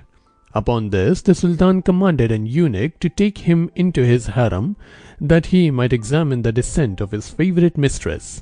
Upon his introduction, he looked at the lady on this side and on that, through her veil, till he was satisfied, when he came out, and the Sultan exclaimed, "Well, what hast thou discovered in my mistress?" He replied, "My lord, she is all perfect in elegance, beauty, grace, stature, bloom, modesty, accomplishments, and knowledge, so that everything desirable centers in herself. But still there is one point that disgraces her, from which, if she was free, it is not possible she could be excelled in anything among the whole of the fair sex." When the Sultan had heard this, he rose up angrily, and drawing his scimitar, ran toward the genealogist, intending to strike off his head. Just as he was going to strike, some of the attendants said, "My lord, put not the man to death before thou art convinced of his falsehood." Upon which the Sultan exclaimed, "What fault appeared to thee in my mistress?" "O Sultan," replied the man, "she is, as to herself, all perfect, but her mother was a rope dancer." Upon this the Sultan immediately sent for the father of the lady and said, "Inform me truly who was the mother of thy daughter, or I will put thee to death." "Mighty prince," replied the father, "there is no safety for man but in the truth. Her mother was a rope dancer, whom I took when very young from a company of strolling mummers, and educated. She grew up most beautiful and accomplished. I married her, and she produced me the girl whom thou hast chosen." When the Sultan heard this, his rage cooled, but he was filled with astonishment, and said to the genealogist, "Inform me what could shew thee that my mistress was the daughter of a rope dancer?" "My lord," replied the man, "this caste of people have always their eyes very black, and their eyebrows bushy. Such are hers, and from them I guessed her descent. The Sultan was now convinced of his skill, dismissed him graciously, and commanded that he should be allowed a mess of pottage and 3 cakes of bread daily, which was done accordingly. Some time after this, the Sultan reflected on the 3 sharpers and said to himself, "These men have proved their skill in whatever I have tried them. The lapidary was singularly excellent in his art, the horse genealogist in his, and the last has proved his upon my mistress. I have an inclination to know my own descent beyond a doubt." He then ordered the genealogist into his presence and said, "Dost thou think thou canst prove my descent?" "Yes, my lord," replied the man, "but on condition that you spare my life after I shall have informed you, for the proverb says, 'When the Sultan is present, beware of his anger, as there is no delay when he commands to strike.'" "There shall be safety for thee," exclaimed the Sultan, "in my promise, an obligation that can never be forfeited." "O Sultan," continued the genealogist, "when I shall inform thee of thy parentage and descent, let not there be any presence who may hear me." "Wherefore?" replied the Sultan. "My lord," answered the sharper, "you know the attributes of the deity should be veiled in mystery." The Sultan now commanded all his attendants to retire, and when they were alone, the genealogist advanced and said, "Mighty prince, thou art illegitimate, and the son of an adulteress." As soon as the Sultan heard this, his colour changed, he turned pale, and fainted away. When he was recovered, he remained some time in deep contemplation, after which he exclaimed, "By him who constituted me the guardian of his people, I swear that if thy assertion be found true, I will abdicate my kingdom and resign it to thee, for royalty cannot longer become me. But should thy words prove void of foundation, I will put thee to instant death." "To hear is to assent," replied the sharper. The Sultan now arose, entered the harem, and bursting into his mother's apartment with his scimitar drawn, exclaimed, "By him who divided the heavens from the earth, shouldst thou not answer faithfully to what I shall inquire, I will cut thee to pieces with this scimitar." The queen, trembling with alarm, said, "What dost thou ask of me?" "Inform me," replied the Sultan, "of whom am I the son?" "Since truth only can save me," cried the princess, "know that thou art the offspring of a cook. My husband had no children either male or female, on which account he became sad and lost his health and appetite.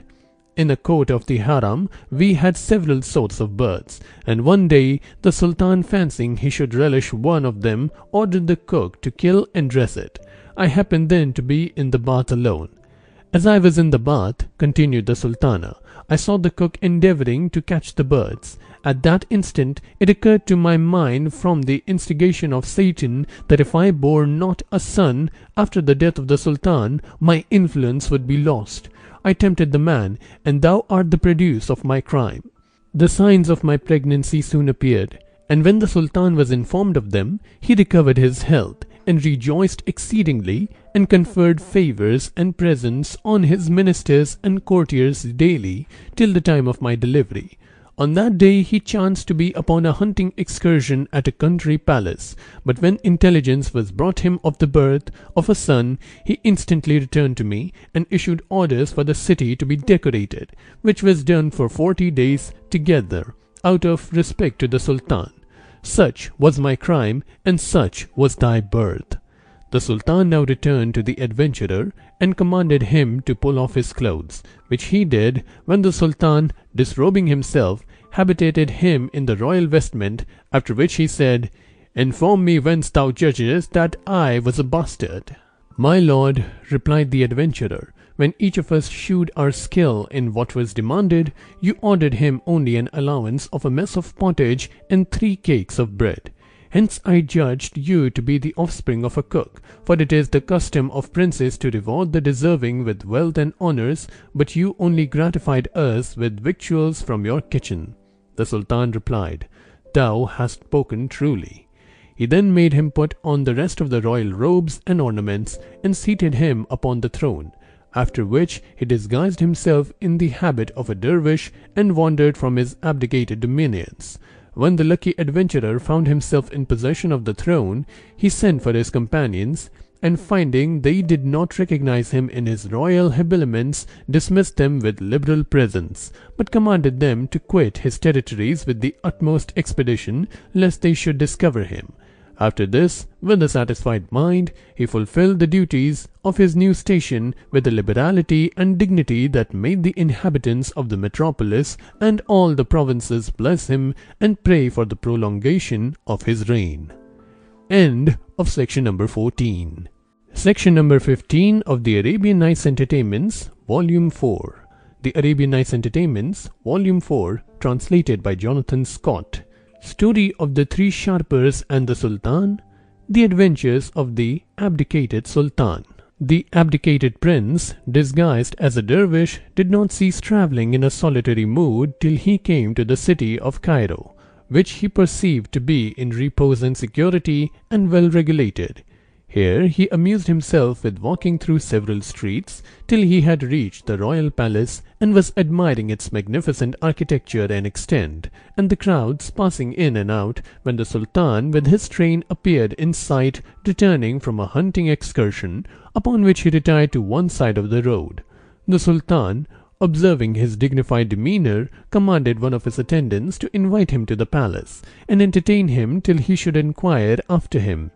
When the Sultan had reposed himself from the fatigue of his exercise, he sent for the supposed dervish to his presence and said, "From what kingdom art thou arrived?" He answered, "I am, my lord, a wandering dervish." "Well," replied the Sultan, "but inform me on what account thou art come here."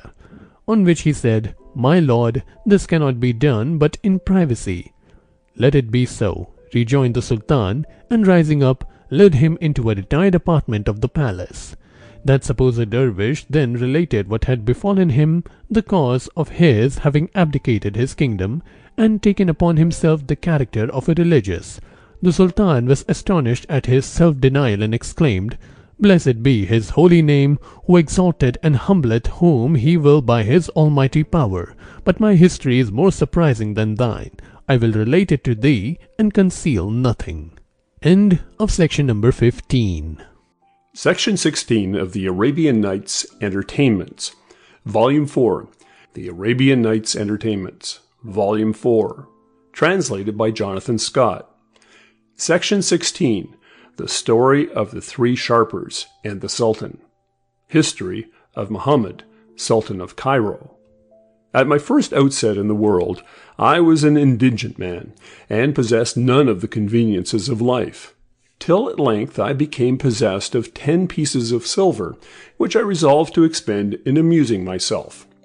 With this intention, I walked one day into the principal market, intending first to purchase somewhat delicate to feast upon.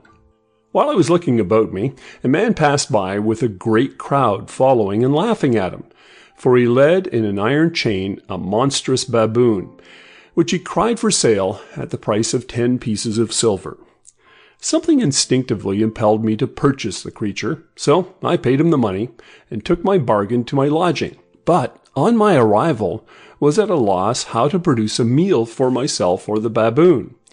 While I was considering what I should do, the baboon, having made several springs, became suddenly transformed into a handsome young man, beautiful as the moon at the 14th night of its appearance, and addressed me, saying, "Sheikh Mohammed, thou hast purchased me for 10 pieces of silver, being all thou hadst, and art now thinking how thou canst procure food for me and thyself."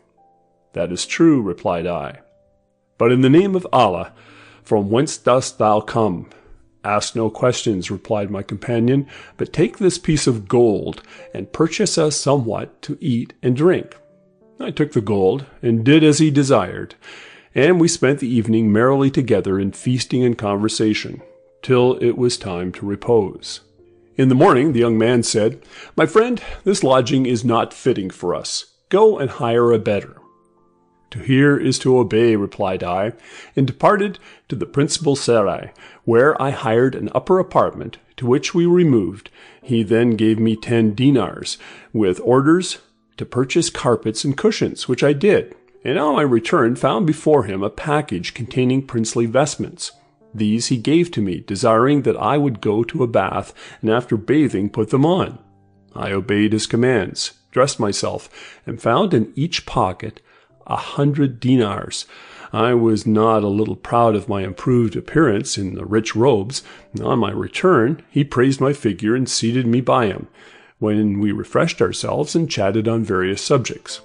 At length, he gave me a bundle, desiring that I would present it to the Sultan, and at the same time demand his daughter in marriage for myself, assuring me that my request would meet a ready compliance.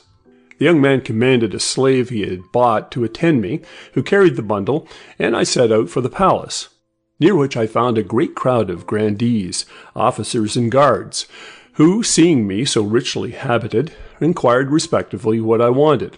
Upon my replying that my business was with the Sultan, they informed the ushers, who introduced me to the presence. I made the customary obeisance, and the Sultan returned my salute, after which I presented the bundle before him, saying, "Will my lord accept this trifle, becoming my humble situation to offer, but certainly not worthy of the royal dignity to receive?" The Sultan commanded the package to be opened, when lo, it contained a complete dress of royal apparel, richer than had ever been before seen, at which the Sultan was astonished and exclaimed, "Heavens, I have nothing like this, nor ever possessed so magnificent a suit. It shall be accepted. But inform me, Sheikh, what thou requirest in return for so valuable an offering." "Mighty sovereign," replied I, "my wish is to become thy relation, by espousing that precious gem of the casket of beauty, thy incomparable daughter." When the Sultan had heard this request, he turned towards his vizier and said, "Advise me on how I should act in this affair." Upon which the minister replied, "Shew him, my lord, your most valuable diamond, and inquire if he has any one equally precious to match it, as a marriage present for your daughter." The Sultan did so, when I said, "If I present 2, will you give me your daughter?" To which he assented, and I took my leave, carrying with me the diamond, to shew the young man as a model. Upon my arrival at our serai, I informed him of what passed, when he examined the diamond, and said, "The day is now far spent, but tomorrow I will procure 10 like it, which thou shalt present to the Sultan." Accordingly, in the morning he walked out, and in the space of an hour returned with 10 diamonds, which he gave me, and I hastened with them to the Sultan. When he beheld the precious stones, he was enraptured at their brilliancy, and again consulted his vizier how he should act in this business. "My lord," replied the minister, "you only required 1 diamond of the sheikh, and he has presented you with 10. It is, therefore, incumbent upon you to give him your daughter."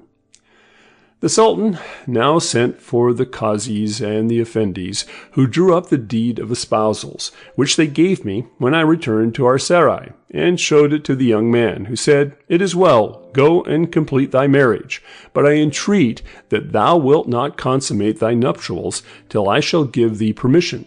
"To hear is to obey," replied I. When it was night, I entered the princess's apartment, and sat down at a distance from her, and did not speak till morning, when I bade her farewell, and took my leave for the day. I observed the same conduct the second night and the third, upon which, offended by my coldness, she complained to her mother, who informed the Sultan of my affronting behavior. The Sultan sent for me to his presence, and with much anger threatened, if I should continue my coldness to the princess another evening, that he would put me to death. Upon this I hastened to inform my friend at the serai, who commanded that when I should next be alone with my wife, I should demand of her a bracelet which she wore upon her right arm, and bring it to him, after which I might consummate my nuptials. I replied, "To hear is to obey," and the next evening, when I entered the apartment, said to my wife, "If thou desirest that we should live happily together, give me the bracelet on thy right arm." She did so immediately, when I carried it to the young man, and, returning to the palace, slept, as I supposed, with the princess till morning. Guess, however, what was my surprise, when on awaking I found myself lying in my first humble lodging, stripped of my rich vestments, and saw on the ground my former mean attire, namely an old vest and a pair of tattered drawers and a ragged turban, as full of holes as a sieve. When I had somewhat recovered my senses, I put them on and walked out in a melancholy mood, regretting my lost happiness and not knowing what I should do to recover it. As I strolled toward the palace, I beheld sitting in the street a fortune-teller, who had some written papers before him and was casting omens for the bystanders. I advanced and made him a salute, which he returned kindly, and after looking attentively in my face, exclaimed, "What has that accursed wretch betrayed thee, and torn thee from thy wife?" I replied, "Yes." Upon this he desired me to wait a little, and seated me by him. When his employers were departed, he said, "My friend, the ape which you purchased for 10 pieces of silver, and who soon after was transformed into a young man, is not of human race, but a genie, deeply in love with the princess whom you married. However, he could not approach her while she wore the bracelet, containing a powerful charm, upon her right arm, and therefore made use of thee to obtain it. He is now with her, but I will soon effect his destruction, that genii and men may be secure from his wickedness, for he is one of the rebellious and accursed spirits who disobeyed our Lord Solomon, son of David." After this, the fortune-teller wrote a note, which, having sealed and directed, he gave it to me, saying, "Go to a certain spot, wait there, and observe those who may approach. Fortify thy mind, and when thou shalt see a great personage attended by a numerous train, present to him this letter, when he will accomplish thy desires." I took the note, immediately departed for the place to which the fortune-teller had directed me, and after traveling all night and half the next day reached it, and sat down to wait for what might happen. The evening shut in, and about a fourth part of the night had passed, when a great glare of lights appeared advancing towards me from a distance, and as it shone nearer, I perceived persons carrying flambeaux and lanterns, also a numerous train of attendants, as if belonging to some mighty sultan. My mind was alarmed, but I recovered myself and resolved to stay where I was. A great concourse passed by me, marching 2 and 2, and at length there appeared a sultan of the genii, surrounded by a splendid attendance, upon which I advanced as boldly as I could, and having prostrated myself, presented the letter, which he opened and read aloud as follows. "Be it known unto thee, O Sultan of the genii, that the bearer of this is in distress, from which thou must relieve him by destroying his enemy. Shouldest thou not assist him, beware of thy own safety. Farewell."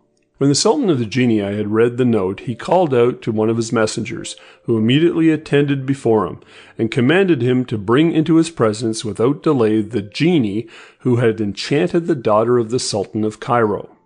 "To hear is to obey," replied the messenger, and instantly disappearing, was absent for about an hour, when he returned with the criminal and placed him before the Sultan of the genii, who exclaimed, "Accursed wretch, hast thou ill-treated this man?" "Mighty sovereign," replied the genie, "my crime proceeded from love of the princess, who wore a charm in her bracelet which prevented my approaching her, and therefore I made use of this man. He procured me the charm, and I now have her in my power, but I love her tenderly and have not injured her." "Return the bracelet instantly," replied the Sultan of the genii, "that the man may recover his wife, or I will command an executioner to strike off thy head."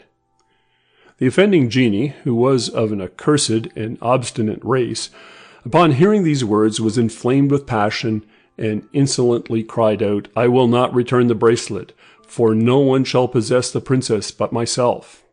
Having said thus, he attempted to fly away, but in vain. The Sultan of the genii now commanded his attendants to bind the criminal in chains, which they did, and having forced the bracelet from him, struck off his head. The Sultan then presented me with the charm, which was no sooner in my hand than all the genii vanished from my sight, and I found myself, dressed as before, in the rich habit given me by the pretended young man. I proceeded to the city, which I entered, and when I came near the palace was recognized by the guards and courtiers, who cried out in raptures of joy, "Our lost prince is at length returned." They paid their respects, and I entered the apartment of the princess, whom I found in a deep sleep, in which state she had been ever since my departure. On my replacing the bracelet on her arm, she awoke. After this, we lived together in all happiness, till the death of her father, who appointed me his successor, having no son, so that I am what I am. When the Sultan of Cairo had finished his narrative, the abdicated prince expressed his surprise at his adventures, upon which the Sultan said, "Wonder not, my brother, at the dispensations of the Almighty, for he worketh in secret, and when he pleaseth, revealeth his mysteries. Since thou hast quitted thy kingdom, if thou choosest, thou shalt be my vizier, and we will live together as friends and brothers." "To hear is to obey," replied the prince. The Sultan then constituted him vizier, enrobed him in a rich uniform, and committed to him his seal, the inkstand, and other insignia of office, at the same time conferring upon him a magnificent palace, superbly furnished with gorgeous carpets, musneds, and cushions. Belonging to it were also extensive gardens. The vizier entered immediately upon his new office, held his divans regularly twice every day, and judging so equitably on all appeals brought before him that his fame for justice and impartiality was soon spread abroad, insomuch that whoever had a cause or dispute willingly referred it to his decision, and was satisfied with it, praying for his life and prosperity. In this state he remained for many years. The sovereign pleased with him, and he happy under the protection of the Sultan of Cairo, so that he did not regret his abdicated kingdom. It happened one evening that the mind of the Sultan was depressed, upon which he sent for the vizier, who attended, when he said, "Vizier, my mind is so uneasy that nothing will amuse me." "Enter then," replied the minister, "into thy cabinet, and look at thy jewels, the examination of which may perhaps entertain thee." The Sultan did so, but it had no effect on his lassitude, when he said, "Vizier, this dispiritedness will not quit me, and nothing gives me pleasure within my palace. Let us, therefore, walk out in disguise." "To hear is to obey," replied the vizier. They then retired into a private chamber, and putting on the habits of dervishes of Arabia, strolled through the city till they reached a hospital for lunatics, which they entered. Here they beheld two men, one reading and the other listening to him, when the Sultan said to himself, "This is surprising," and addressed the men, saying, "Are you really mad?" They replied, "We are not mad, but our stories are so wonderful that were they recorded on a tablet of adamant, they would remain for examples to them who would be advised." "Let us hear them," said the Sultan, upon which the man who had been reading exclaimed, "Hear mine first," and thus began. End of section 16.